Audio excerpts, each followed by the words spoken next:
J'ai arrêté mon camion près de la structure métallique et coupé le moteur, prêt à commencer quelque chose de nouveau. La tour d'observation des incendies s'élevait au-dessus des sapins, perçant la végétation sauvage de la forêt nationale de Chugach. Connor m'avait donné des instructions détaillées, mais voir cet endroit en vrai était tout autre chose. Il semblait plus grand et plus isolé que je ne l'avais imaginé. La première chose qui m'a frappé lorsque je suis sorti de la voiture, c'était le silence. Pas de bruit de la route, pas de grondement lointain de la civilisation. Seulement le vent qui soufflait dans les branches et le craquement occasionnel du bois qui s'affaissait quelque part dans la forêt. J'avais déjà beaucoup travaillé en plein air, mais il m'a fallu un certain temps pour m'habituer à un tel niveau de silence.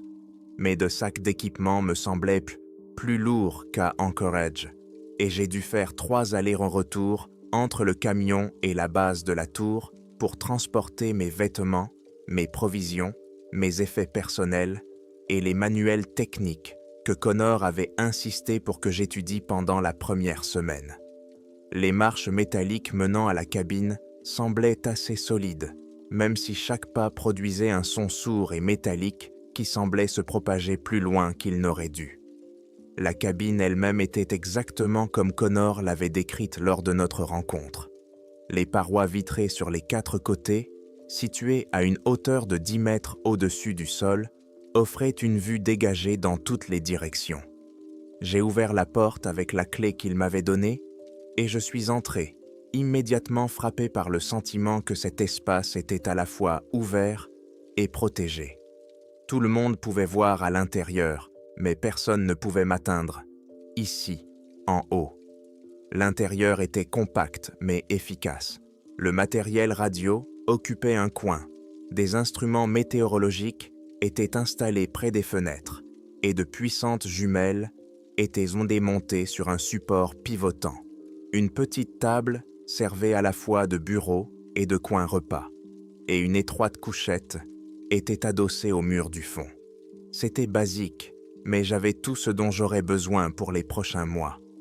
Je posai mes sacs et me dirigeai immédiatement vers la station radio. Connor m'avait clairement fait comprendre l'importance de communiquer régulièrement et je voulais m'assurer que tout fonctionnait avant qu'il ne quitte la station des Rangers pour la journée. L'équipement semblait plus complexe que celui auquel j'étais habitué, mais le mode d'emploi m'aida à comprendre les bases. Station des gardes forestiers. Ici le poste d'observation 7. Premier test de communication. Réception. La voix de Connor était claire, malgré un léger grésillement que j'avais déjà appris à attendre des communications en pleine nature. Poste d'observation 7. Ici la station des gardes forestiers. Comment ça se présente là-haut, James?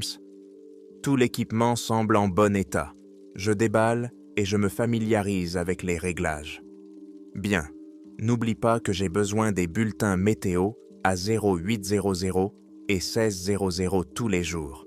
Surveille la fumée, toute activité inhabituelle de la faune sauvage ou les personnes qui semblent perdues ou en difficulté.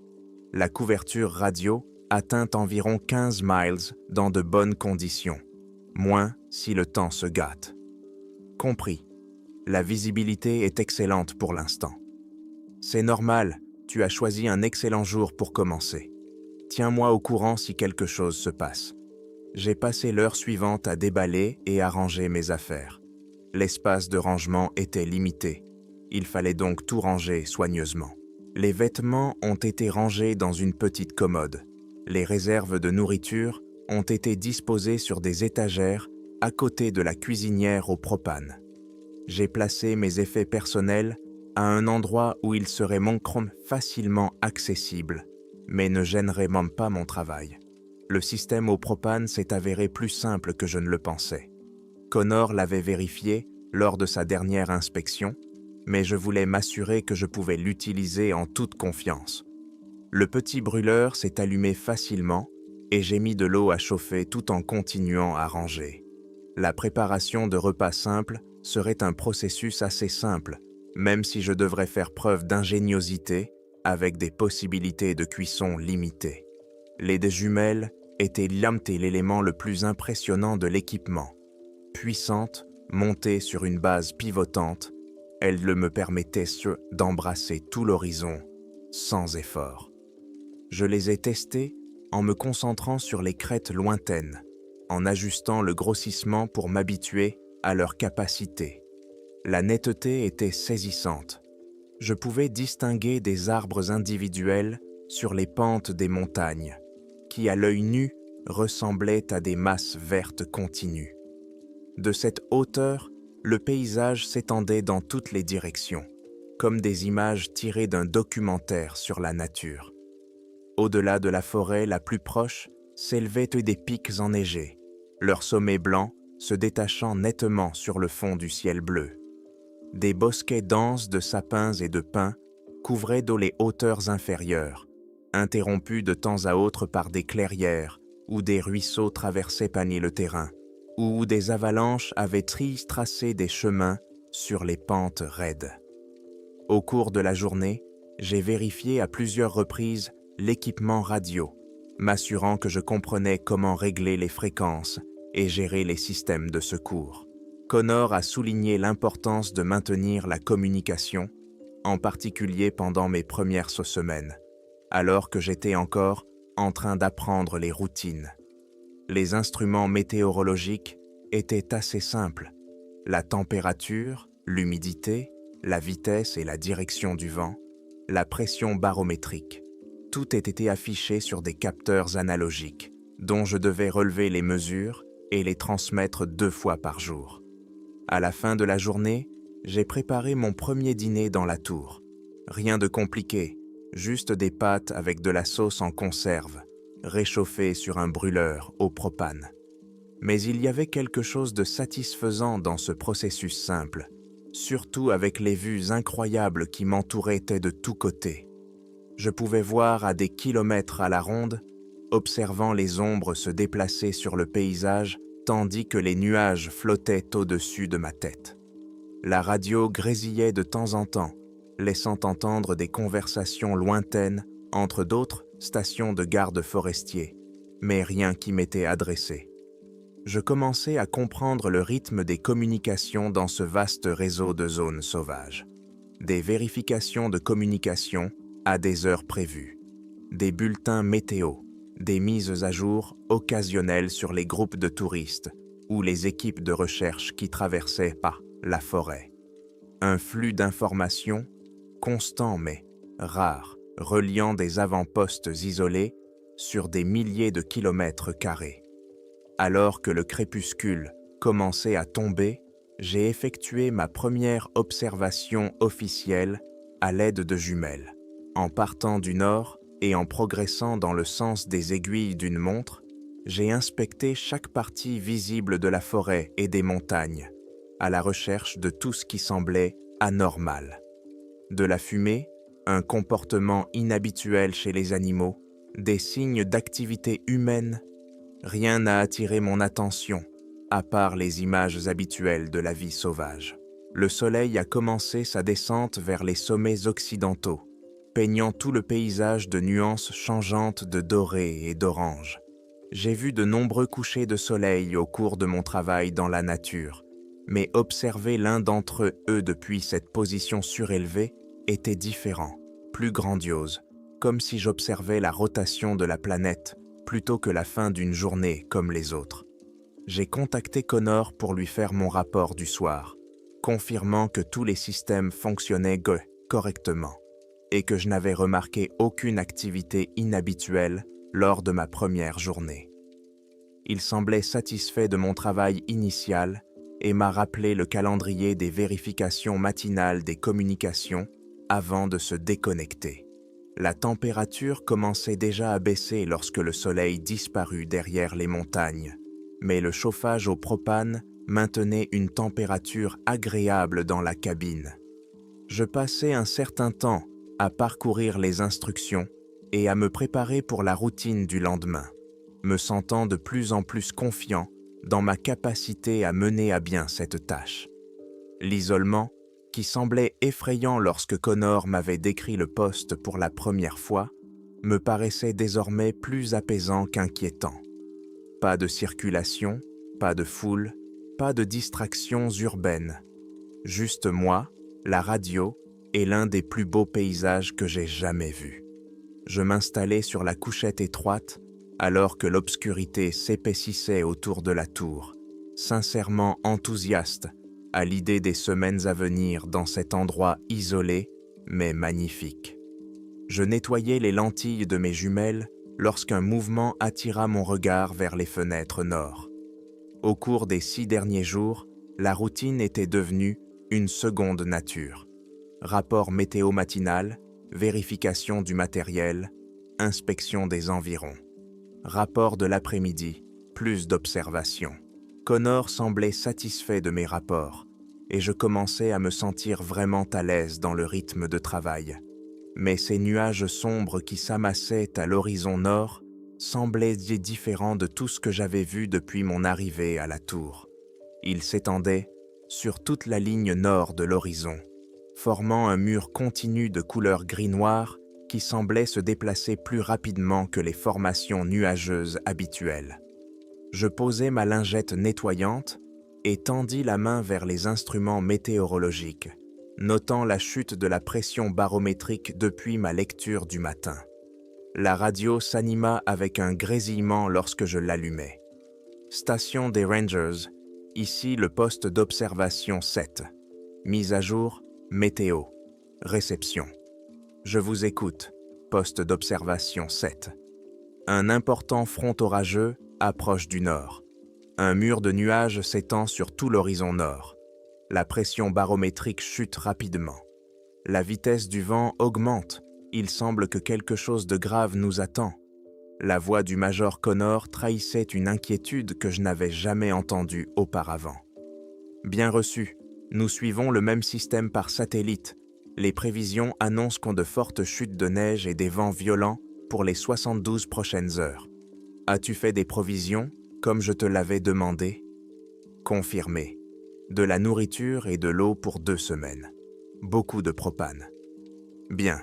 Retranche-toi et tiens-moi au courant. Si quelque chose change, cette tempête semble pouvoir devenir violente. Je raccrochai et retournai observer la tempête qui approchait, fasciné par la rapidité avec laquelle le temps pouvait changer, ici, en altitude. Le vent se renforçait déjà, produisant un grondement sourd en passant à travers la structure métallique de la tour. Quelques flocons de neige ont commencé à tomber, tourbillonnant devant les fenêtres de la cabine en spirale paresseuse, qui allait probablement se transformer en quelque chose de beaucoup plus sérieux dans l'heure qui suivait. C'est alors que j'ai remarqué une silhouette dans la toundra. Au début, j'ai cru que mes yeux me trompaient. Le paysage en contrebas s'étendait en vagues de vallonnées couvertes d'une végétation basse, entrecoupées de groupes épars d'arbres, rabougris et d'affleurements rocheux. D'habitude, rien ne bougeait là-bas, à l'exception d'un caribou occasionnel ou de petits animaux trop éloignés pour être clairement visibles. Mais c'était bien une silhouette humaine, et elle se déplaçait à une vitesse qui semblait impossible. J'ai saisi mes jumelles et je me suis concentré sur la silhouette, réglant le grossissement pour mieux la voir. C'était un homme vêtu de noir, sans aucun doute, mais qui parcourait la distance d'une manière qui n'avait aucun sens. La distance entre l'endroit où j'avais aperçu la silhouette pour la première fois et sa position actuelle devait prendre au moins 1 heure à pied, surtout sur un terrain accidenté. Mais je n'avais détourné mon regard de cette partie du paysage que pendant peut-être 10 minutes, le temps de m'occuper de la radio. La silhouette continuait à se diriger vers la tour à la même allure anormalement rapide, sans jamais ralentir ni faire de pause. À travers mes jumelles, je pouvais voir qu'il s'agissait d'un homme, même si quelque chose dans ses mouvements semblait anormal. Ce n'était pas la démarche fluide d'un randonneur en bonne santé, mais une démarche saccadée et irrégulière qui me faisait penser à quelqu'un souffrant d'un traumatisme ou d'épuisement. La neige tombait plus fort et le vent s'était intensifié, au point que les fenêtres de la cabine se mettaient à vibrer. La visibilité commençait à se détériorer, mais je gardais mes jumelles braquées sur la silhouette qui s'approchait. Il devait être en grande difficulté pour se trouver dehors par un temps pareil, surtout en avançant à cette vitesse étrange et saccadée. Je l'ai perdu de vue lorsqu'il a disparu derrière la crête, à environ un demi-mille de la tour. La tempête s'intensifiait rapidement et je me suis surpris à vérifier l'équipement radio pour m'assurer que tout continuerait à fonctionner si le temps devenait aussi mauvais que Connor l'avait prédit. Les batteries de secours étaient complètement chargées et j'avais testé tous les systèmes de secours lors de mes premiers jours. Lorsque j'ai regardé à nouveau dans mes jumelles pour vérifier la zone où la silhouette devait sortir de derrière la crête, je ne pouvais rien distinguer à travers la neige qui tombait de plus en plus fort. Mais alors, un mouvement à la base de la tour a attiré mon attention et j'ai regardé en bas pour voir le même homme tourner autour de la structure métallique. C'était impossible. La crête où je l'avais perdu de vue se trouvait à au moins 20 minutes de marche et je n'avais détourné les yeux des fenêtres que pendant 5 minutes peut-être. Mais il était là, se déplaçant autour de la base de la tour de la même manière saccadée et artificielle que j'avais observé à travers la toundra. J'ai ouvert l'une des fenêtres et j'ai crié à travers le vent. « Hé, ça va là-bas? Tu as besoin d'aide ?» L'homme continuait à tourner autour de la structure de la tour sans réagir à mon cri. Le vent était assez fort, il ne m'entendait peut-être pas, mais quelque chose dans sa façon de se déplacer me mettait mal à l'aise. Les gens normaux ne se comportaient pas ainsi, surtout dans des conditions météorologiques qui se détérioraient. « Vous m'entendez ?» ai-je crié plus fort, en mettant mes mains en porte-voix autour de ma bouche. « Vous êtes blessé ?» Toujours pas de réponse. La silhouette fit un autre tour autour de la base de la tour, puis s'arrêta juste en dessous de moi. Même à travers la neige qui tombait, je pouvais voir qu'il regardait vers la cabine, même si je ne pouvais pas distinguer clairement ses traits à cette hauteur. Puis, il commença à monter les escaliers. Le bruit métallique de ses pas sur les marches de la tour résonnait clairement à travers la tempête, mais le rythme était complètement irrégulier. Au lieu du rythme régulier et mesuré d'une personne montant un escalier, ce son était saccadé et irrégulier. Certaines de marches se succédaient rapidement, suivies de longues pauses, comme s'il avait des problèmes de coordination. J'ai attrapé la lampe torche et la trousse de premiers secours qui se trouvait à côté de l'équipement radio. L'homme était manifestement en grande difficulté, probablement en état d'hypothermie, ou souffrant d'une blessure affectant son contrôle moteur. J'avais suivi des cours de premiers secours en milieu sauvage avant d'accepter ce poste et je savais que les personnes souffrant d'hypothermie sévère présentaient souvent ce type de comportement confus. Les pas continuaient à monter l'escalier, devenant plus forts à mesure qu'ils se rapprochaient du niveau de la cabine. Je me suis approché de la porte et j'ai posé ma main sur la poignée, prêt à l'aider à entrer, où je pourrais vérifier son état et lui apporter toute l'aide possible jusqu'à ce que la tempête passe et que Connor puisse organiser l'évacuation. Mais quelque chose dans le son de ses pas m'a fait hésiter. Le rythme irrégulier n'était pas seulement anormal, il était inquiétant d'une manière inexplicable, comme si la personne qui montait vers moi ne contrôlait pas entièrement ses propres mouvements. Les pas ont atteint la plateforme à l'extérieur de la porte de la cabine et se sont arrêtés. Je tournai la poignée et tirai la porte vers moi, immédiatement frappé par l'air glacial et la neige tourbillonnante. L'homme debout sur la plateforme semblait avoir erré dans le désert pendant plusieurs jours. Sa peau était d'une couleur bleu-blanc que j'avais apprise lors de mes entraînements de survie. Il souffrait d'engelures graves et tout son corps était secoué de violents tremblements qui n'avaient rien à voir avec le vent. « S'il vous plaît » articula-t-il entre deux claquements de dents, sa voix à peine audible à cause de la tempête. « Aidez-moi » Je l'ai attrapé par la main et l'ai tiré à l'intérieur, sentant à quel point son corps était froid. même à travers sa veste déchirée. Il a trébuché en passant devant moi et est tombé sur le sol de la cabine, recroquevillé en boule, pendant que je fermais la porte pour le protéger de la neige qui tombait. De près, je pouvais voir à quel point son état était grave. Le bout de ses doigts était noirci par les engelures. Ses lèvres étaient si bleues qu'elles semblaient presque violettes. Ses yeux étaient flous et vitreux. « Comment tu t'appelles » lui ai-je demandé en m'agenouillant à côté de lui et en retirant les couvertures de la couchette. « Oscar » a-t-il murmuré. « Oscar Brown, je me suis perdu. Groupe de touristes, la tempête est arrivée de nulle part. Je l'ai enveloppé dans toutes les couvertures que j'avais, puis j'ai réglé le chauffage au propane au maximum. Son corps continuait de trembler de convulsions hypothermiques qui semblaient douloureuses. J'avais déjà vu des cas d'hypothermie, mais jamais d'aussi grave. Cet homme avait besoin d'être hospitalisé, pas de premiers soins de base dans une tour isolée. « Combien de temps êtes-vous resté là » lui ai-je demandé en allant faire chauffer de l'eau sur la cuisinière. « Des jours, je pense. J'ai perdu le compte. » Ces mots sortaient par bribes entre deux tremblements. Je ne les trouvais pas. Je ne les trouvais pas. Je lui ai apporté de l'eau chaude dans une tasse en métal, l'aidant à la tenir avec ses mains qui pouvaient à peine se refermer. La plupart du liquide s'est renversé, mais il a réussi à en avaler un peu. Sa température corporelle avait dangereusement baissé. Je pouvais le sentir rien qu'en touchant sa peau à travers les couvertures.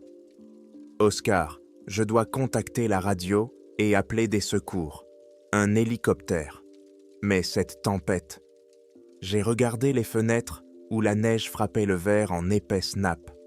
Cela peut prendre du temps avant qu'il puisse nous rejoindre. Il acquiesça faiblement, les yeux fermés. Je m'installai près de lui, partageant la chaleur de mon corps, comme on me l'avait appris dans les cours de survie. Sa respiration était superficielle et irrégulière, et je sentais ses muscles continuer à se contracter à cause du froid. Pendant l'heure qui suivit, je fis tout ce qui me venait à l'esprit. Je lui ai donné plus d'eau chaude, je l'ai réchauffé progressivement avec un radiateur, je l'ai maintenu conscient en lui parlant de son groupe et de leur destination. Il m'a raconté par bribes comment il s'était perdu lors d'une tempête inattendue, avait erré pendant ce qui lui avait semblé être des jours, avait trouvé refuge dans des grottes, mais n'avait jamais réussi à se réchauffer suffisamment. Mais je voyais qu'il m'échappait. Ses réponses devenaient moins cohérentes, sa respiration plus difficile. Les dommages causés par les gelures étaient importants et sa température interne était restée trop basse pendant trop longtemps. J'en savais assez sur l'hypothermie pour reconnaître quand quelqu'un avait franchi la ligne entre un état traitable et un état mortel. « Mon groupe » murmura-t-il à un moment donné. « Je dois les trouver, je dois les avertir. »« Nous les trouverons, » lui dis-je, sans être sûr qu'ils puissent encore m'entendre. « Dès que la tempête sera passée, ils enverront des équipes de recherche. » Les tremblements d'Oscar s'atténuèrent progressivement, ce qui, je le savais, était en réalité un mauvais signe. Son corps s'éteignait, incapable de générer de la chaleur par les contractions musculaires. Je le tenais près de moi, essayant de lui transmettre toute la chaleur que je pouvais, mais je sentais que je menais un combat perdu d'avance contre le froid qui lui avait déjà pris trop de force. Il était mort tranquillement, environ 2 heures après que je l'ai traîné à l'intérieur. À un moment donné, il respirait par petites bouffées irrégulières, et l'instant d'après, il s'est simplement tu. J'ai vérifié son pouls, j'ai essayé de lui faire un massage cardiaque, même si je savais qu'il était trop tard. Puis j'ai finalement accepté ce qui s'était passé. Je me suis assis sur mes talons, regardant le corps d'Oscar enveloppé dans mes couvertures. C'était la première fois que je voyais quelqu'un mourir, et le fait d'être seul dans une tour à 10 mètres du sol pendant une tempête de neige rendait la situation surréaliste. La tempête continuait de battre contre les fenêtres de la cabine pendant que j'essayais de comprendre ce que je devais faire. La radio grésilla lorsque je l'allumai. Station des Rangers. Ici le poste d'observation 7. Situation d'urgence. À vous. La voix de Connor résonna avec plus de parasites que d'habitude. Je vous écoute. Poste d'observation 7. J'ai un cas mortel ici. Un touriste, un homme, environ 35 ans. Hypothermie sévère et gelure. Il est décédé malgré les tentatives de premiers secours. Il y eut un long silence avant que Connor ne réponde. Bon sang, tu es sûr qu'il est mort? Absolument. Pas de pouls, pas de respiration. Il était déjà dans un état critique quand il est arrivé jusqu'à moi. Bien reçu. Peux-tu me donner plus de détails sur ce qui s'est passé? Je décrivis l'état d'Oscar à son arrivée, son récit sur la façon dont il s'était éloigné du groupe de touristes et mes des tentatives pour soigner son hypothermie. Connor écouta sans m'interrompre, demandant de temps en temps des précisions sur l'heure et l'état physique d'Oscar. « Bien, » a finalement dit Connor. « Voici ce que nous devons faire. La tempête devrait durer encore 2 ou 3 jours au moins. Il est impossible d'envoyer un hélicoptère tant que le temps ne s'est pas éclairci. Vous devrez mettre le corps en sécurité et attendre. La réalité de passer plusieurs jours dans la tour avec un cadavre m'a frappé plus fort que je ne m'y attendais. Où dois-je le mettre? Il y a un petit débarras à l'arrière de la cabine.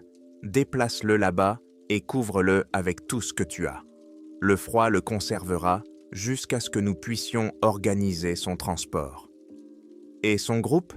Il a dit qu'il s'était séparé d'eux. Nous coordonnerons les efforts de recherche dès que le temps s'améliorera. Pour l'instant, personne ne peut rien faire. Assure-toi simplement de prendre soin de toi là-haut. Une telle situation peut avoir un impact sur le moral. Après avoir coupé la communication, je suis resté assis pendant 1 heure avec le corps d'Oscar, essayant de comprendre à quel point tout avait changé si rapidement. 6 heures bonnes plus tôt, je suivais ma routine habituelle et maintenant je faisais face à la mort dans l'endroit le plus isolé où j'avais jamais travaillé. Le déplacer dans le débarras s'est avéré plus difficile que prévu, tant physiquement qu'émotionnellement. Oscar n'était pas un homme corpulent, mais son poids mort était difficile à manipuler dans l'espace confiné de la cabine. Je l'ai soigneusement enveloppé dans une bâche que j'ai trouvée parmi les fournitures d'urgence, puis je l'ai recouvert de couvertures pour lui conserver un minimum de dignité. La tempête ne montrait aucun signe d'affaiblissement à l'approche du soir. J'ai préparé un repas simple, même si je n'avais presque pas d'appétit, et j'ai essayé de maintenir une sorte de routine. Mais chaque bruit du vent ou de la tour qui s'affaissait me faisait penser au corps dans le débarras et m'amenait à m'interroger sur le groupe de touristes qui était toujours porté disparu quelque part. Je m'étais engagé pour surveiller les incendies et les bulletins météo, pas pour regarder des gens mourir ou gérer des décès dans un isolement extrême. En m'allongeant sur ma couchette pour ce qui allait probablement être une nuit blanche, je me suis surpris à espérer que ce serait le pire que j'aurais à affronter pendant ma mission. Les 3 jours qui ont précédé la fin de la tempête m'ont semblé très longs. J'ai repoussé la bouteille d'eau vide et j'ai attrapé la veste d'Oscar qui était toujours suspendue à la chaise où je l'avais laissée après avoir transporté son corps dans le débarras. À l'aube, la tempête a commencé à s'apaiser et, 1 heure plus tôt, la voix de Connor a traversé les interférences radio pour annoncer qu'ils enverraient un hélicoptère dès que la visibilité serait suffisante pour voler en toute sécurité. Il a demandé de trouver tous les documents ou effets personnels d'Oscar, ainsi que toute information sur son groupe de touristes. La veste était dure au toucher, à cause de l'humidité séchée et du froid, plus lourde que je ne m'y attendais lorsque je l'ai soulevée de la chaise.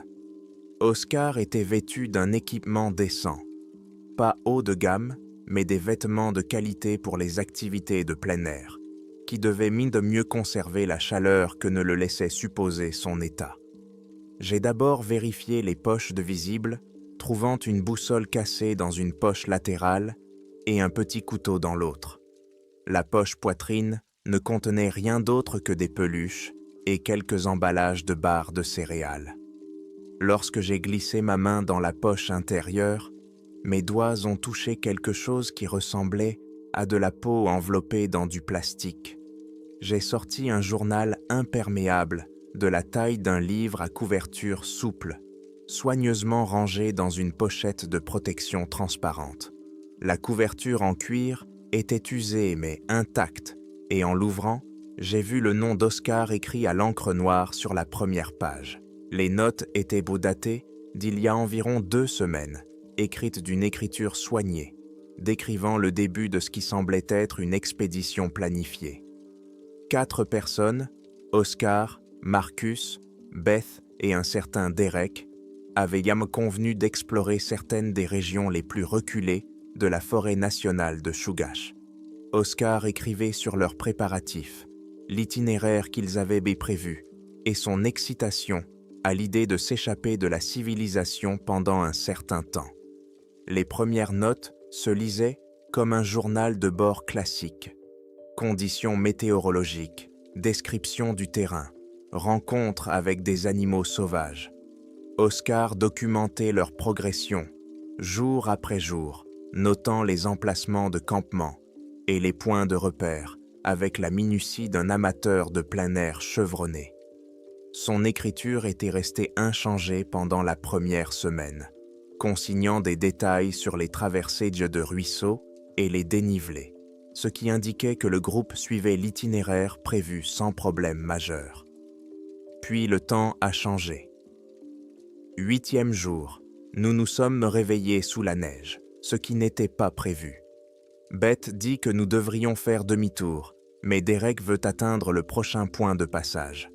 Le vent se renforce rapidement. 9e jour, la tempête a frappé plus fort que prévu. Nous avons perdu la piste.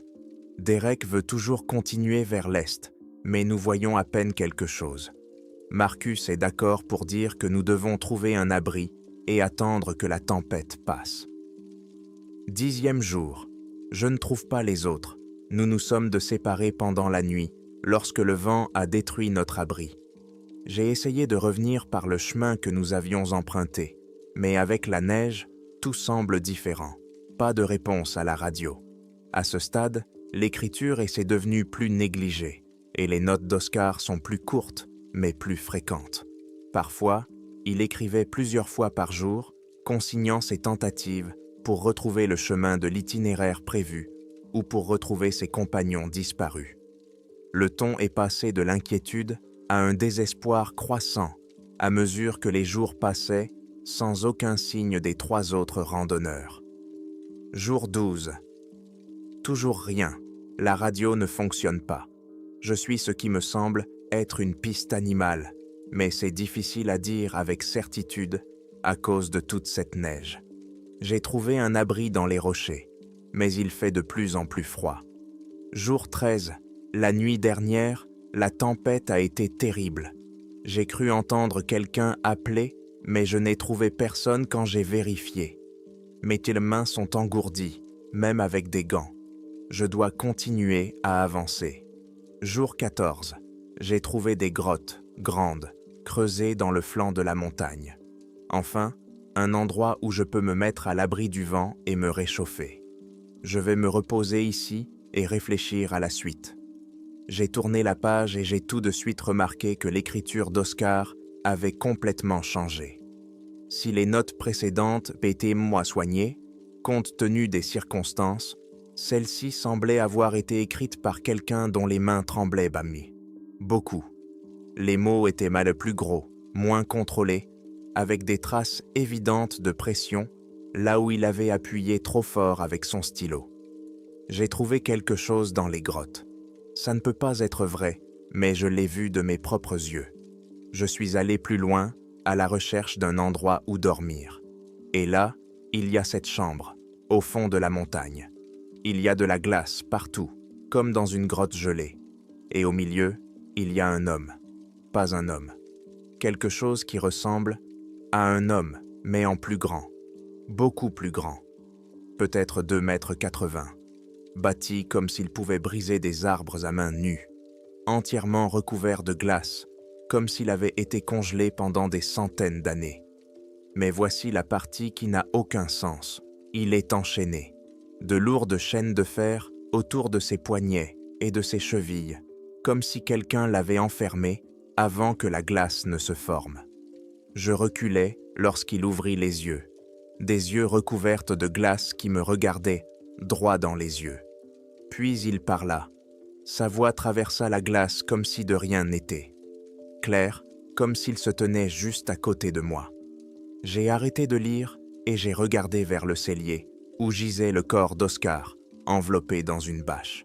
Cela ne pouvait pas être ce qui l'avait conduit à l'état dans lequel je l'avais trouvé, errant dans la tempête de neige avec les pires gelures que j'avais jamais vues. Mais son journal continuait avec la même écriture tremblante et les notes qui suivaient étaient encore plus inquiétantes. Il connaissait mon nom, m'appelait par mon nom et disait qu'il m'attendait. Il me disait que des chaînes le retenaient pour prisonnier et me demandait de les briser. Il disait qu'il pouvait me donner la force, m'aider à survivre dans la nature sauvage, me guider vers la sécurité. Tout ce que j'avais à faire, c'était d'utiliser quelque chose de métallique pour briser les maillons de fer. Je me suis enfui. Je n'ai pas réfléchi. Je me suis simplement retourné et j'ai couru aussi vite que possible à travers ces grottes jusqu'à ce que je me retrouve à nouveau dehors, dans la tempête. Mais j'entends toujours sa voix dans ma tête. Il continue de me parler même lorsque je suis à des kilomètres de cet endroit. Les notes restantes sont devenues de plus en plus désordonnées. Oscar a écrit à propos de cauchemars dans lesquels la silhouette enchaînée apparaissait dans ses rêves, lui proposant le même marché et devenant de plus en plus insistante à chaque visite. Il a décrit le sentiment que quelque chose le poursuivait à travers la forêt, restant hors de vue, mais toujours présent. Ses tentatives pour retrouver ses compagnons disparus ou pour retrouver le chemin de la civilisation passaient au second plan par rapport à sa peur de ce qu'il avait affronté dans cette chambre glaciale. Jour 16. Il devient plus fort. Sa voix est maintenant plus forte, comme s'il était juste derrière moi quand j'essaie de dormir. Il continue de promettre qu'il peut mettre fin à ce cauchemar si je retourne simplement en arrière et brise ses chaînes. Il dit que mes amis sont déjà morts et que je mourrai aussi si je n'accepte pas son aide. Jour 17. Je n'arrête pas de penser à ce qu'il a dit. Peut-être que Marcus, Beth et Derek sont vraiment partis. Peut-être qu'il aidait ma seule chance de sortir d'ici vivant. Mais il y a quelque chose à propos de ces chaînes. Elles ne le retenaient pas seulement prisonnier, elles retenaient quelque chose à l'intérieur. La dernière inscription était à peine lisible, écrite avec des lettres si tremblantes que j'ai dû plisser les yeux pour déchiffrer les mots. Jour 18. Je retourne à la tour. J'ai vu de la lumière au loin et je pense qu'il y a quelqu'un là-bas. Qui peut m'aider? Sa voix est si forte maintenant que j'ai du mal à réfléchir. Il est en colère parce que je ne brise pas les chaînes. Il dit qu'il trouvera un autre moyen de sortir si je ne fais pas ce qu'il veut. Je pense avoir commis une terrible erreur en le laissant dans cette grotte. Je pense que quelque chose arrive. Je refermai le journal et me calai dans mon fauteuil, essayant de digérer ce que je venais de lire. Oscar était sincèrement effrayé par quelque chose qu'il avait trouvé dans ces grottes, quelque chose qui l'avait poussé à fuir dans une tempête mortelle plutôt que de rester là une nuit de plus. Les dommages psychologiques étaient évidents dans ses notes de plus en plus fébriles, mais les détails étaient si précis et cohérents qu'il était difficile de les attribuer à de simples hallucinations causées par l'hypothermie. Une voix appela depuis l'extérieur de la tour, faible mais claire malgré le vent qui se calmait. « S'il te plaît, aide-moi ». Ces mots familiers me glacèrent dans le sang. Je reconnus immédiatement cette voix, le même ton brisé qu'Oscar avait utilisé pour me supplier de le laisser entrer dans la cabine 3 jours plus tôt. Mais Oscar était mort, enveloppé dans une bâche dans le débarras derrière moi. « S'il vous plaît, j'ai besoin d'aide. » Mais les mains se mirent à trembler lorsque je posai le journal et me dirigeai vers les fenêtres. Je collai mon visage contre la vitre et regardai en bas, vers la base de la tour. Au début, je ne vis rien d'autre que la neige qui s'accumulait et la structure métallique qui disparaissait dans les congères blanches. Puis, un mouvement attira mon regard près de la poutre de soutien nord-est. Oscar se tenait là, exactement comme lorsqu'il était mort dans mes bras. La même veste déchirée pendait librement sur son corps. Les mêmes doigts noircis par de graves gelures. La même peau tachetée de bleu et de blanc qui marquait les derniers stades de l'hypothermie. Mais il se tenait droit et bougeait, passant d'un pied à l'autre avec les mêmes mouvements saccadés et artificiels dont je me souvenais en le regardant s'approcher de la tour pendant la tempête. Je m'éloignais de la fenêtre. Cela ne pouvait pas être vrai.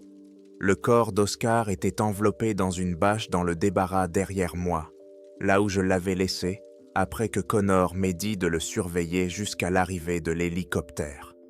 Je l'avais moi-même transporté là, sentant le poids mort de ses membres, vérifiant qu'il n'avait ni pouls ni respiration.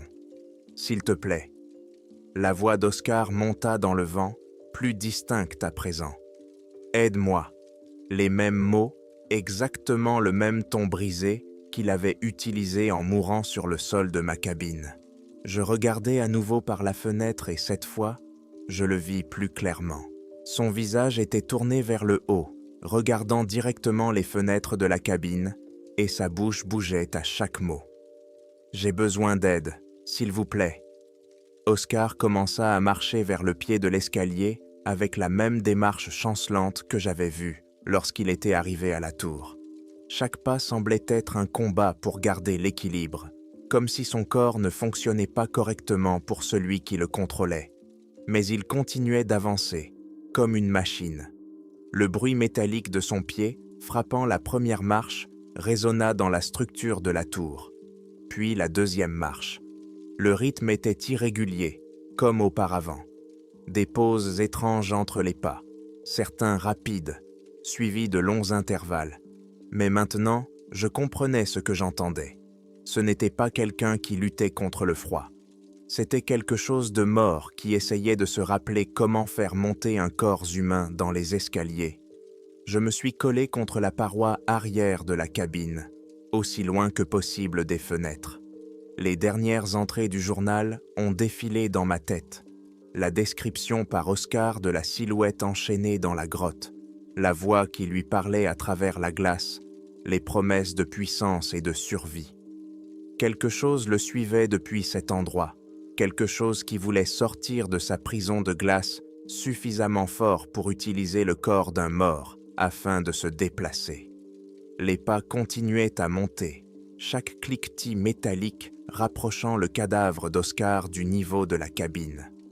Je me suis forcé à regarder la porte, vérifiant qu'elle était toujours bien verrouillée.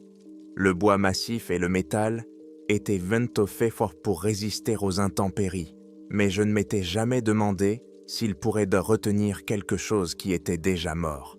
« S'il te plaît, laisse-moi entrer », a appelé la voix d'Oscar depuis l'escalier. Il était maintenant beaucoup plus proche. J'ai tellement froid. Les pas atteignirent la plateforme à l'extérieur de la cabine. Ils s'arrêtèrent juste devant la porte, et le silence s'étira pendant plusieurs longues secondes. Je retins mon souffle, espérant que, quelle que soit cette chose, elle abandonnerait et s'en irait. Puis les coups ont commencé, des coups lourds et rythmés contre la porte, qui faisaient trembler toute la cabine. Ce n'étaient pas les coups badis-faibles d'une personne demandant de l'aide, mais des coups violents, comme si quelqu'un essayait de forcer la porte. Les gonds métalliques tremblaient à chaque coup. « Aidez-moi !» La voix d'Oscar suppliait entre les coups. « S'il vous plaît, j'ai besoin d'aide. » Le contraste entre ces paroles désespérées et l'attaque agressive contre ma porte ne faisait qu'empirer les choses. Cette créature imitait les dernières supplications d'Oscar, essayant de forcer l'entrée. Je pouvais entendre l'inquiétude dans sa voix, mais elle semblait désormais vide, comme l'écho d'une émotion réelle plutôt qu'un sentiment authentique. Une ombre passa devant les fenêtres alors que le cadavre d'Oscar tournait sur la plateforme. J'aperçus son profil à travers la vitre. Les mêmes traits abîmés par le froid, les mêmes vêtements déchirés.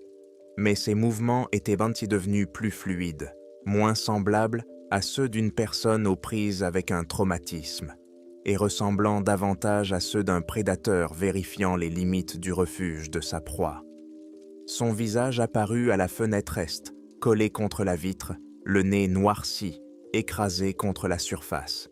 Ses yeux étaient ouverts, mais complètement blancs, roulés si loin en arrière que l'iris n'était pas visible. Des cristaux de glace s'étaient formés dans ses cheveux et sur ses joues, lui donnant l'air d'avoir été congelé à l'état solide, puis ramené à la vie d'une manière ou d'une autre.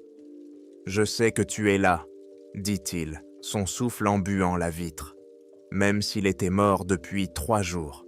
« Tu m'as aidé avant, aide-moi encore. » Son expression était complètement fausse. Sa bouche bougeait pour former les mots, mais le reste de ses traits restait détendu et vide, comme celui d'une poupée manipulée par quelqu'un qui ne savait pas comment fonctionnait un visage humain.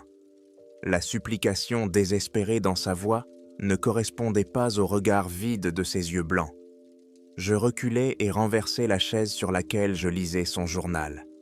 Le bruit fit tourner la tête d'Oscar à une vitesse surhumaine, bien au-delà de ce que le cou d'un être vivant peut faire. Il appuya ses 2 mains contre la vitre, laissant des empreintes étalées sur le verre, essayant de se rapprocher de l'endroit où je me tenais. Les coups reprirent, encore plus violents qu'auparavant. Le cadavre d'Oscar revint vers la porte et se jeta de tout son poids contre elle, faisant trembler toute la cabine à chaque coup. Le bois craqua légèrement près des charnières, et je compris que la structure ne tiendrait peut-être pas longtemps face à ce genre d'attaque. Je saisis la radio de mes mains tremblantes et me mis sur la fréquence de Connor. Station des Rangers. Ici le poste d'observation 7. Situation d'urgence. Évacuation immédiate requise. Des interférences ont envahi le canal pendant quelques secondes avant que la voix de Connor ne parvienne à percer. Poste d'observation 7.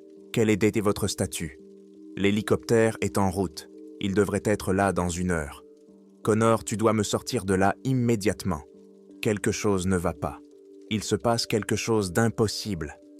James, calme-toi. De quoi tu parles? Les coups contre la porte devinrent encore plus intenses et je pouvais entendre le bois commencer à se fendre. La voix d'Oscar continuait à appeler à l'aide entre les coups. Mais maintenant, ses paroles étaient accompagnées de d'autres choses, d'un grognement grave qui ne provenait pas d'une gorge humaine. « C'est Oscar. Il est devant la cabine. Il essaie de forcer la porte. »« C'est impossible. James, tu m'as dit qu'il était mort. » « Il était mort. Son corps est toujours dans le débarras derrière moi.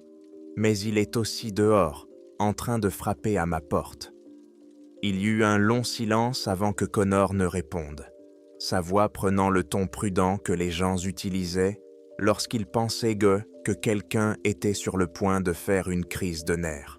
« James, tu as été soumis à un stress intense.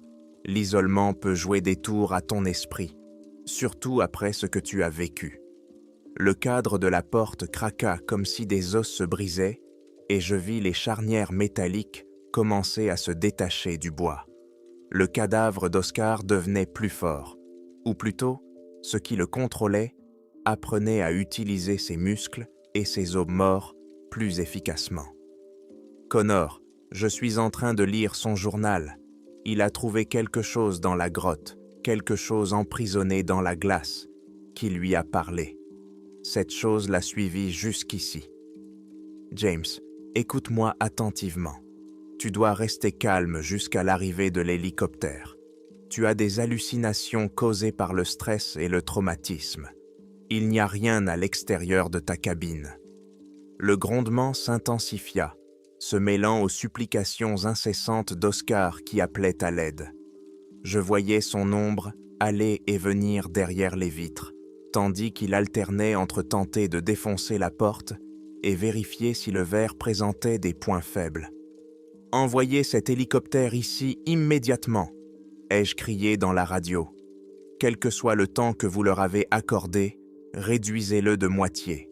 Je me fiche des conditions météorologiques. » Le bruit du bois qui se fendait a envahi la cabine lorsque l'un des gonds de la porte a finalement cédé.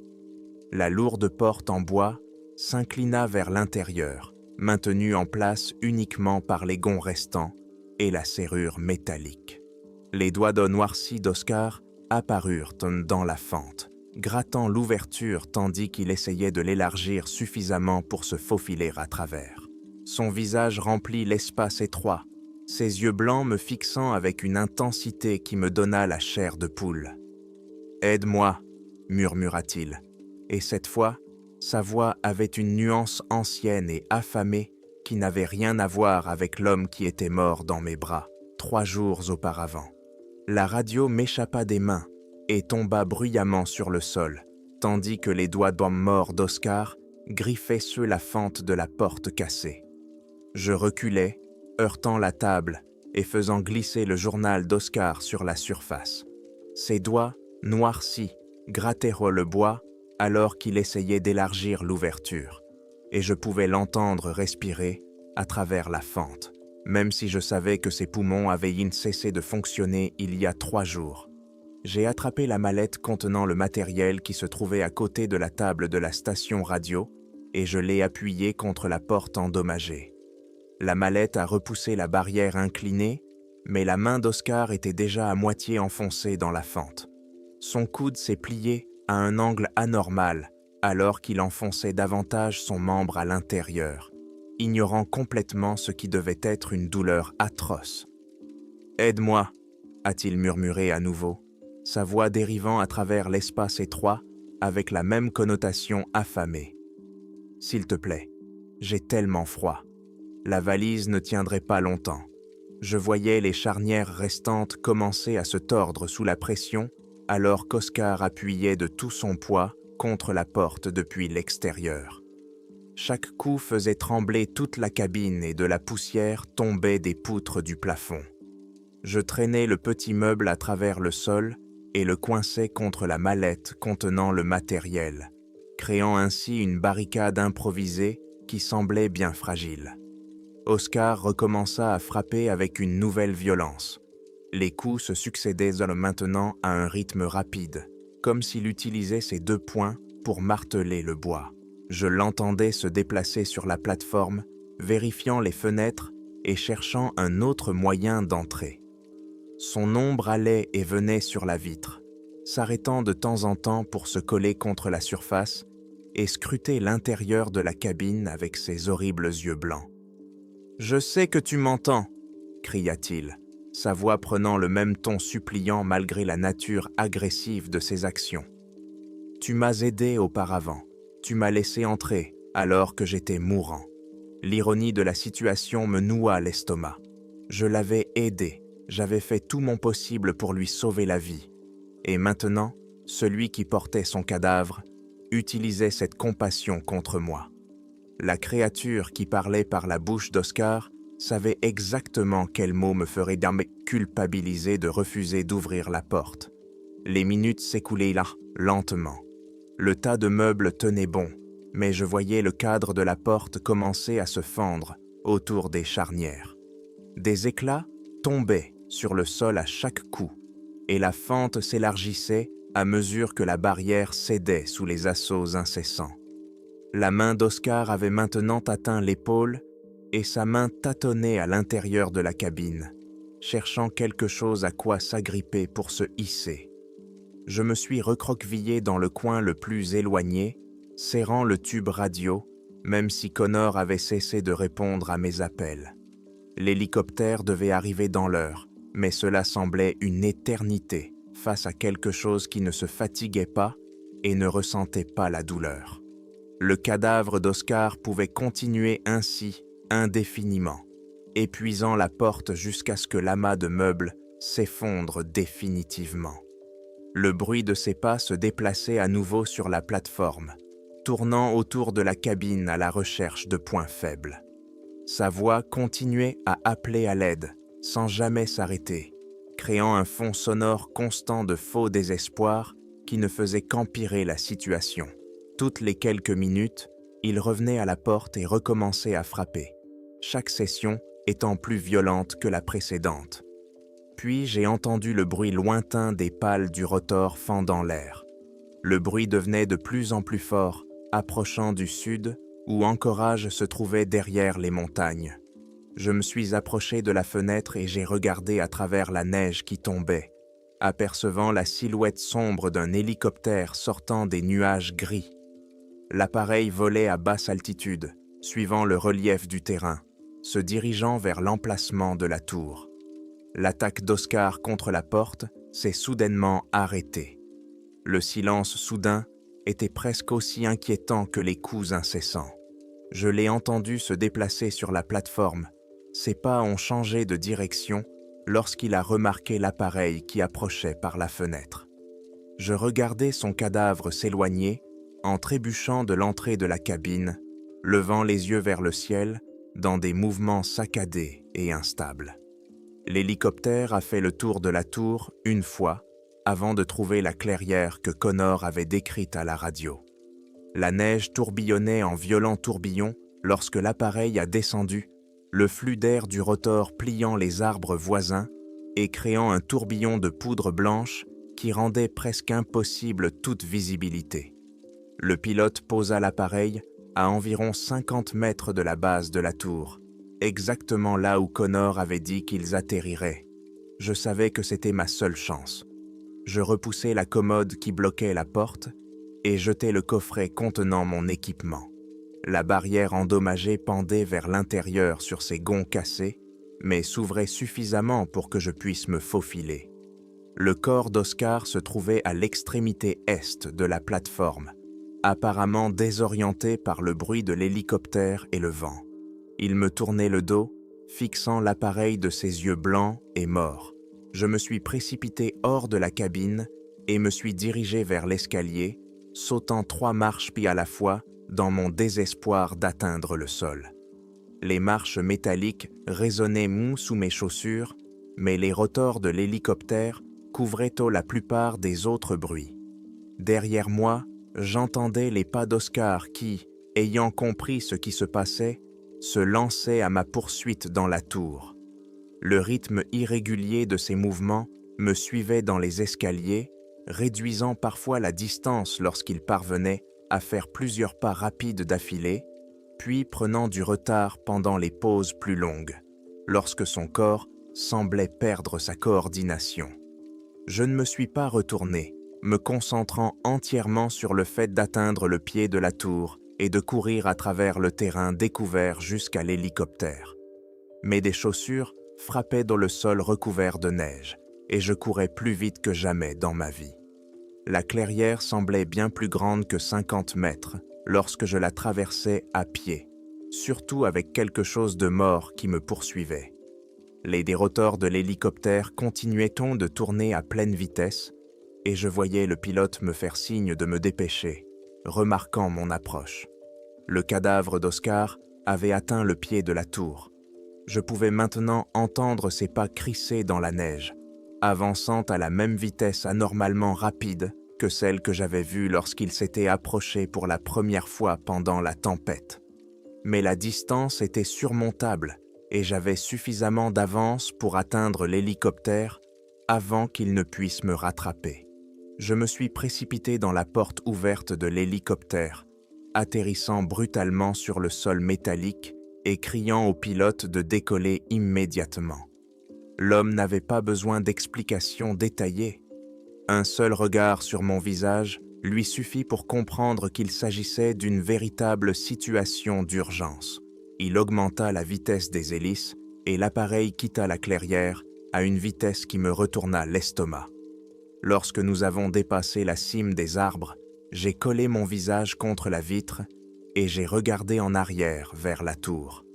Le corps d'Oscar était immobile, au pied de la structure métallique, exactement là où je l'avais laissé quelques jours auparavant.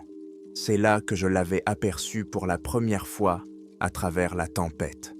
Ses bras pendaient tendus sur les côtés, et sa tête était renversée en arrière, observant la trajectoire de notre vol avec ses yeux morts et fixes qui semblaient suivre notre mouvement même lorsque nous avions disparu dans les nuages gris au-dessus de nous.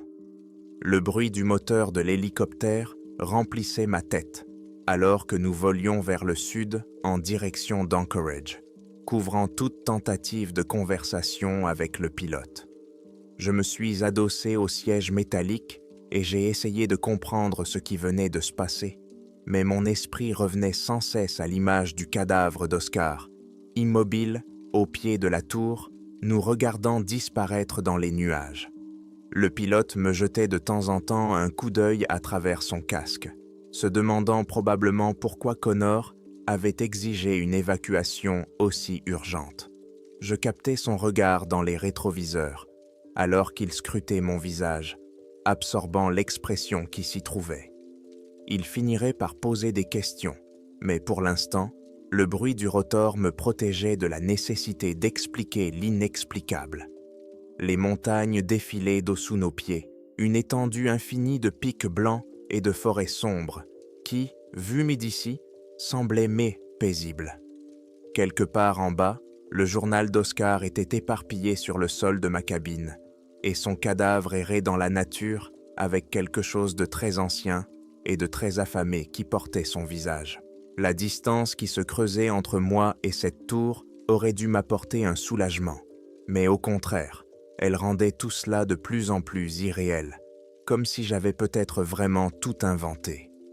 Nous avons atterri sur un petit aérodrome à la périphérie d'Anchorage. 40 minutes plus tard, une ambulance nous attendait sur la piste, moteur allumé, ainsi que ce qui semblait être une voiture de police et une berline sans insigne. Connor avait dû appeler à l'avance et organiser ce comité d'accueil pendant que j'étais évacué par les airs. Le pilote coupa les rotors et retira son casque, enfin capable de parler normalement. « Ça va, mon pote, on dirait que tu as vu un fantôme. J'ai failli rire tellement il était proche de la vérité. » En quelque sorte, 2 ambulanciers se sont approchés de l'hélicoptère alors que je descendais, portant des trousses médicales et semblant s'attendre à trouver quelqu'un dans un état critique. Quand ils ont vu que je marchais de mes propres jambes et que je parlais de manière cohérente, leur urgence a fait place à une prudence professionnelle. « Monsieur, nous sommes ici pour vous emmener au centre médical Providence, Alaska pour un examen, » expliqua l'ambulancier en chef. « Avez-vous des problèmes médicaux urgents? » « Je vais bien, physiquement en tout cas. Ils m'ont fait monter dans le fourgon, même si j'ai dit que je pouvais me rendre à l'hôpital par mes propres moyens. Le trajet à travers Anchorage m'a donné un premier aperçu de la civilisation depuis plus d'1 semaine, même si la ville me semblait étrangère après des jours d'isolement total dans la nature sauvage. Les feux de circulation, les panneaux publicitaires, les gens marchant sur les trottoirs, la vie normale continuait, tandis que quelque chose d'impossible rôdait dans les montagnes au nord d'ici. Le centre médical, Providence, Alaska, ressemblait à n'importe quel autre hôpital régional que j'avais vu auparavant, avec ses murs beiges et son éclairage fluorescent qui rendait tout stérile et artificiel. Le personnel des urgences m'attendait manifestement, me faisant passer par le triage dans une salle d'examen séparée avant que je puisse pleinement évaluer la situation. Le docteur Sarah Chen s'est présenté, vérifiant mes signes vitaux et me posant des questions de base sur mon état physique. C'était minutieuse mais efficace, vérifiant mes réflexes, examinant mes yeux à l'aide d'une petite lampe de poche et prescrivant des analyses de sang pour vérifier tout, de l'hypothermie à la consommation de drogue. Sa manière de communiquer avec les patients suggérait qu'elle avait déjà eu affaire à des situations d'urgence en milieu sauvage. Votre responsable a mentionné que vous aviez vécu une expérience traumatisante, a-t-elle dit en consultant mon dossier. Pouvez-vous me raconter ce qui s'est passé? J'ai commencé par l'arrivée d'Oscar pendant la tempête, sa mort par hypothermie et la découverte de son journal. Le docteur Chen écoutait sans m'interrompre, prenant parfois des notes, mais conservant l'expression neutre que les professionnels de santé adoptent lorsque les patients décrivent des symptômes inquiétants. Lorsque j'en suis arrivé à la partie où le cadavre d'Oscar était revenu pour attaquer la cabane, son stylo s'est figé. Vous dites avoir vu un homme mort à l'extérieur de votre cabine 3 jours après sa mort? Je ne l'ai pas seulement vu. Il frappait à ma porte, essayant de la défoncer. Il me parlait, utilisant les mêmes mots qu'il avait prononcés lorsqu'il était en train de mourir. Le docteur Chen posa le stylo et se cala dans son fauteuil. Avez-vous déjà eu des hallucinations, visuelles ou auditives? Ce n'était pas une hallucination. J'ai trouvé son corps dans le débarras où je l'avais laissé. Puis j'ai regardé dehors et je l'ai vu debout au pied de la tour. Il a gravi les marches et a essayé de forcer la cabine. L'isolement et le stress liés au fait d'avoir été témoin d'un décès peuvent provoquer des réactions psychologiques très réalistes, dit-elle doucement. Votre cerveau a traité ce traumatisme dans un environnement où vous n'aviez ni soutien social ni distraction normale. J'ai essayé d'expliquer le journal, la description par Oscar de la silhouette enchaînée dans la grotte, la voix qui le poursuivait à travers la forêt. Les notes du docteur Chen s'allongeaient à mesure que mon récit devenait plus détaillé, mais son expression ne changeait jamais, restant empreinte d'une prudente neutralité médicale. Je voudrais vous garder en observation pour la nuit, a-t-elle conclu. Votre santé physique est excellente, mais je voudrais que mon collègue psychiatre vous parle de ses expériences. Les heures qui suivirent furent marquées par un défilé de fonctionnaires, chacun me demandant de répéter mon histoire avec de légères variations dans leur approche. Le détective de la police municipale voulait savoir si je consommais de la drogue ou de l'alcool. Le soldat de l'État s'est concentré sur le groupe de touristes disparus et m'a demandé si j'avais des informations sur leur localisation. L'agent fédéral du service de protection des ressources halieutiques et de la faune sauvage m'a posé des questions détaillées sur la sécurité de la tour et m'a demandé si quelqu'un d'autre pouvait avoir accès au site. Aucun d'entre eux n'a cru aux éléments surnaturels. Ils ont écouté poliment, pris des notes et posé des questions précises qui laissaient entendre qu'ils cherchaient des explications rationnelles. Le détective de police semblait convaincu que j'avais fait une dépression nerveuse et que j'avais peut-être imaginé la plupart de ce que j'avais décrit. Le soldat de l'État était plus intéressé par l'organisation des recherches pour retrouver les compagnons disparus d'Oscar. L'agent fédéral considérait tout cela comme un problème potentiel de sécurité qui devait être correctement documenté. Le docteur Patricia Walsh, psychiatre invitée par le docteur Chen, est arrivée le soir même. Elle était plus âgée que les autres membres du personnel médical, avec ses cheveux gris et son attitude patiente qui suggérait des décennies passées à écouter des gens décrire des choses impossibles vécues lors de crises psychologiques. « Parlez-moi de l'isolement », a-t-elle dit après que j'ai raconté à nouveau mon histoire. « Comment avez-vous géré la solitude dans la tour pendant de longues périodes ?» J'aimais ça. La solitude ne m'avait jamais dérangé avant que cela n'arrive. Mais vous étiez soumis à une pression considérable, un nouvel emploi, un lieu isolé, des conditions météorologiques difficiles. Puis vous avez été témoin de la mort de quelqu'un, malgré vos efforts pour le sauver. C'est un stress énorme. Le docteur Walsh a expliqué comment un traumatisme peut se manifester de manière inattendue, en particulier lorsqu'il est associé à l'isolement et au manque de sommeil. Elle a décrit des cas où des travailleurs en milieu sauvage ont eu des hallucinations vives après des événements traumatisants, voyant et entendant des choses qui semblaient tout à fait réelles, mais qui était en fait un moyen pour leur esprit de traiter des expériences accablantes. Le fait que vous ayez trouvé le journal intime du défunt et lu qu'il souffrait lui-même de troubles psychologiques a probablement influencé le contenu de vos hallucinations, a-t-elle ajouté. Votre cerveau a intégré ces détails dans son propre récit. J'ai passé la nuit dans le service psychiatrique de l'hôpital, non pas parce que quelqu'un me considérait comme dangereux, mais parce que le docteur Walsh voulait m'observer dans un environnement contrôlé. Le lit était confortable et la chambre calme, mais je n'ai presque pas dormi. Chaque fois que je commençais à m'endormir, j'entendais la voix d'Oscar appelant à l'aide, ou le bruit métallique de ses pas montant vers ma cabine. Connor est arrivé le lendemain matin, ressemblant exactement à ce qu'il était. Un bureaucrate résolvant un problème administratif qu'il voulait régler rapidement et discrètement. Il était venu de la station des pompiers pendant la nuit, passant probablement le trajet à réfléchir à la manière de minimiser les dommages causés à la réputation du service d'incendie. « Comment te sens-tu, James ?» demanda-t-il en s'installant sur une chaise à côté de mon lit d'hôpital, avec cette sollicitude forcée que les supérieurs hiérarchiques manifestent lorsqu'ils s'inquiètent de questions de responsabilité. Comme si personne ne croyait un seul mot de ce que je disais. Les médecins pensent que tu as vécu une expérience traumatisante qui a affecté ta perception des événements. Il n'y a aucune honte à cela.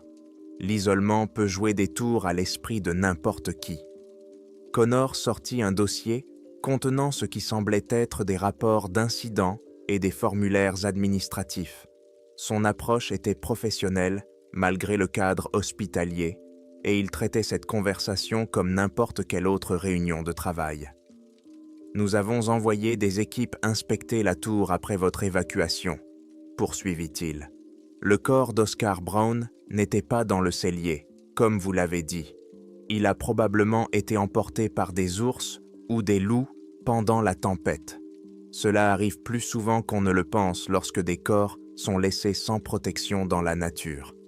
La désinvolture avec laquelle il expliquait la disparition d'Oscar me donna la nausée. Connor croyait sincèrement à sa propre explication rationnelle, réduisant tout ce que j'avais vécu à des causes naturelles et à un traumatisme psychologique. Les animaux sauvages nécrophages expliquent la disparition du corps, et les hallucinations causées par le stress expliquent ce que tu as cru voir après, a-t-il déclaré. Tout cela prend tout son sens si on regarde les choses objectivement.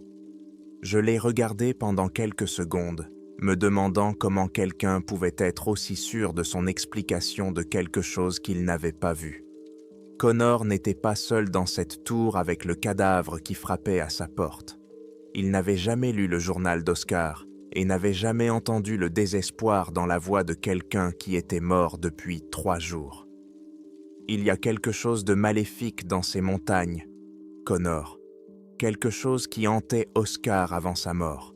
Quelque chose qui est toujours là, attendant la prochaine personne qui le trouvera.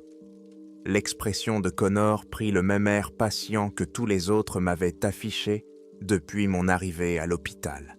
Il considérait manifestement mes avertissements comme la confirmation d'un effondrement psychologique que ces rapports d'incidents avaient déjà documenté.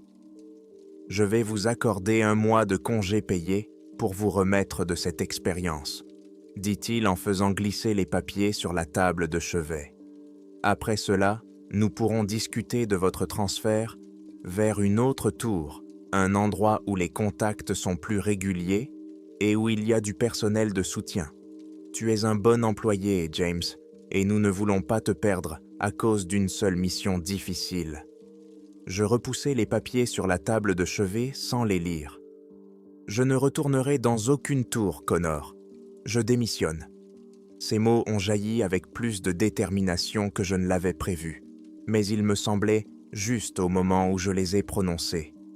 Les sourcils de Connor se sont légèrement relevés et il s'est penché en avant sur sa chaise, comme s'il pensait avoir mal entendu. James, je comprends que tu sois bouleversé par ce qui s'est passé, mais non, tu ne comprends pas. Tu penses que j'ai eu une sorte de crise, que l'isolement m'a fait voir des choses qui n'existaient pas. Mais je sais ce que j'ai vécu, et je ne me mettrai plus jamais dans une telle situation. Connor rassembla les formulaires non signés et les remit dans son dossier, passant clairement en mode contrôle des dégâts. Sa formation de manager avait probablement abordé la manière de traiter les employés qui souhaitaient démissionner après des incidents traumatisants, avec des thèses sur les décisions hâtives et l'importance de prendre le temps de digérer les expériences difficiles. Écoutez, je comprends. Ce que vous avez vécu est horrible.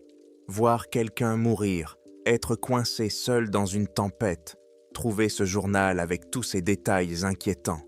N'importe qui serait affecté par une telle expérience. Mais vous laissez une mauvaise expérience détruire une carrière dans laquelle vous excelliez. Je passais mes jambes par-dessus le bord du lit d'hôpital et me levais, ressentant soudain le besoin de bouger dans la petite pièce. Les explications rationnelles de Connor me donnaient le vertige, comme s'il essayait de réduire mon expérience pour la faire rentrer dans ces catégories administratives bien ordonnées. Ce n'est pas une question de perspective de carrière, Connor. Il y a quelque chose de dangereux dans ces montagnes, quelque chose qui a tué Oscar et ses amis, et qui est toujours là, attendant la prochaine personne qui le trouvera. Le visage de Connor reprit l'expression patiente que j'avais vue chez tout le monde depuis mon arrivée à l'hôpital.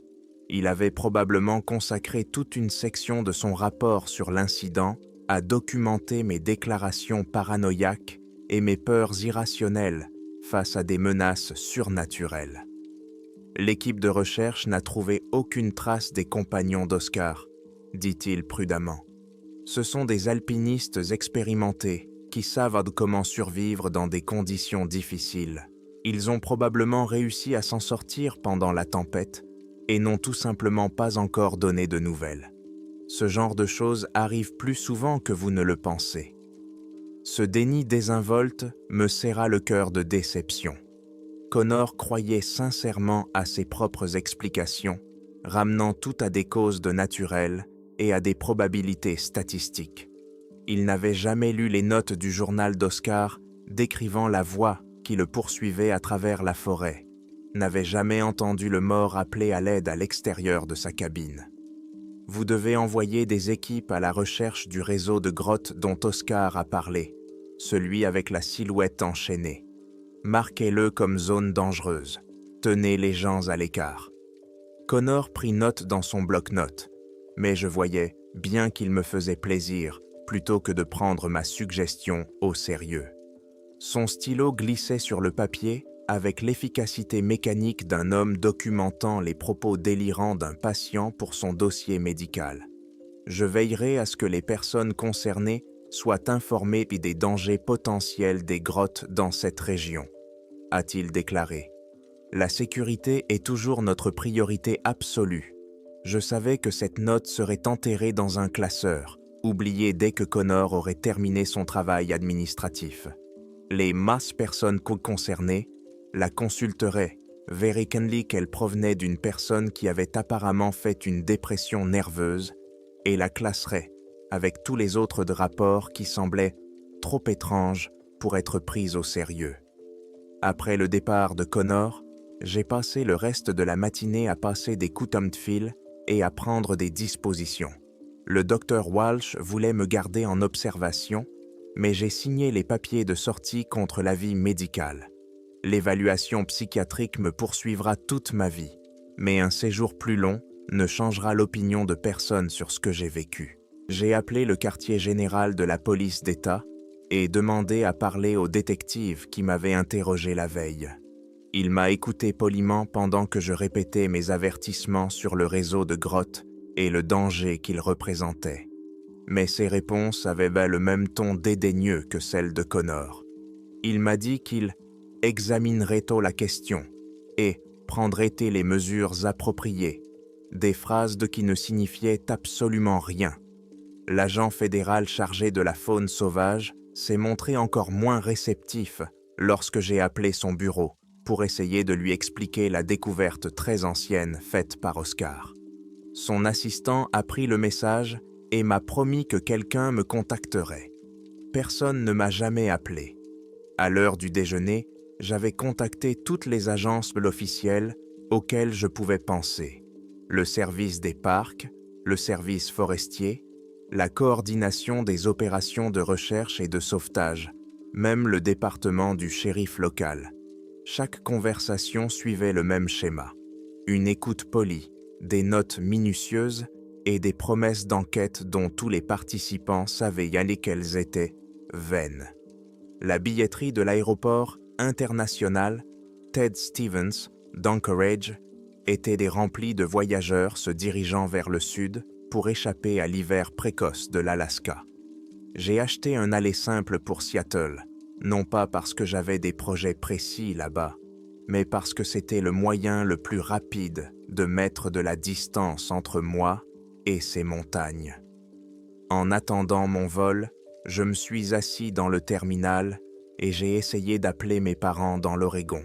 J'avais besoin de raconter à quelqu'un ce qui s'était réellement passé, même s'ils ne me croiraient pas non plus. Ma mère a répondu au 3e bip, semblant heureuse de m'entendre, jusqu'à ce qu'elle perçoive le ton de ma voix. « Je rentre à la maison plus tôt », lui ai-je dit. Le travail ne me convenait pas. « Que s'est-il passé, mon chéri ? Tu avais l'air si enthousiaste quand tu as appelé la semaine dernière. » Je me suis rendu compte que je n'étais pas capable de lui expliquer. Comment aurais-je pu dire à ma mère que j'avais vu un mort essayer de défoncer ma porte ? Qu'une chose très ancienne et maléfique était enfermée dans les contrées de reculées de l'Alaska, attendant que quelqu'un la libère ? Elle se serait inquiétée pour ma santé mentale, aurait probablement appelé des médecins et commencé à chercher des établissements psychiatriques près de chez eux. Ce n'était tout simplement pas ce à quoi je m'attendais. Trop isolé, trop compliqué. Je devais trouver autre chose. Nous avons discuté pendant encore 10 minutes de questions pratiques. Je vivrais chez eux pendant que je chercherais un nouvel emploi, le stockage de mes affaires, l'assurance maladie. Des préoccupations normales qui semblaient étranges après tout ce que j'avais vécu. La voix de ma mère trahissait l'inquiétude quotidienne que les parents ressentent pour leurs enfants adultes, sans se douter que son fils avait été confronté à quelque chose qui n'aurait pas dû exister. L'annonce de l'embarquement pour mon vol a interrompu notre conversation. J'ai promis de la rappeler dès que j'aurais atterri à Seattle, puis j'ai raccroché, sachant que je ne lui raconterai jamais la véritable histoire. Certaines expériences sont trop éloignées de la vie normale pour être partagées avec les personnes qui vous sont chères. Alors que l'avion s'éloignait du terminal, j'ai collé mon visage contre le hublot et j'ai regardé vers le nord, en direction des montagnes. Quelque part là-haut, le journal d'Oscar était éparpillé sur le sol de ma cabine abandonnée. L'équipement radio que Connor m'avait confié restait inutilisé, tandis que quelque chose portant le corps d'Oscar errait dans la forêt. La silhouette enchaînée attendait dans sa grotte glacée, patiente et affamée, le prochain humain qui découvrirait sa prison. Les rapports officiels attribueront la mort d'Oscar Brown à des conditions météorologiques extrêmes. La disparition de son corps sera imputée aux prédateurs naturels de la faune locale. Les compagnons disparus seront finalement déclarés présumés morts lorsque les efforts de recherche ne permettront pas de les retrouver. Tout sera expliqué dans un langage rationnel et bureaucratique qui rendra l'incident banal. Mais je savais mieux que cela. Je savais que quelque chose de maléfique était resté dans ces montagnes, quelque chose qui avait attendu assez longtemps pour apprendre la patience. La voix qui avait poursuivi Oscar à travers la nature sauvage était toujours là, murmurant encore des promesses de puissance et de survie à quiconque était assez désespéré pour l'écouter. L'avion s'éleva au-dessus des nuages, laissant l'Alaska derrière lui, alors que le soleil se couchait à l'horizon ouest. Je ne retournerai jamais dans cet état. Je ne travaillerai plus jamais seul dans des régions sauvages reculées. Je ne croirai plus jamais que l'isolement n'est qu'une solitude paisible. Mais je passerai le reste de ma vie à penser à la prochaine personne qui pourrait tomber sur cette grotte, au prochain touriste désespéré qui pourrait entendre cette vieille voix proposant des transactions qui ont un prix terrible. Quelque part sous ces nuages, un homme enchaîné attendait dans sa prison de glace, tandis que le corps d'Oscar continuait son errance agitée dans les montagnes autour de la tour de guet abandonnée.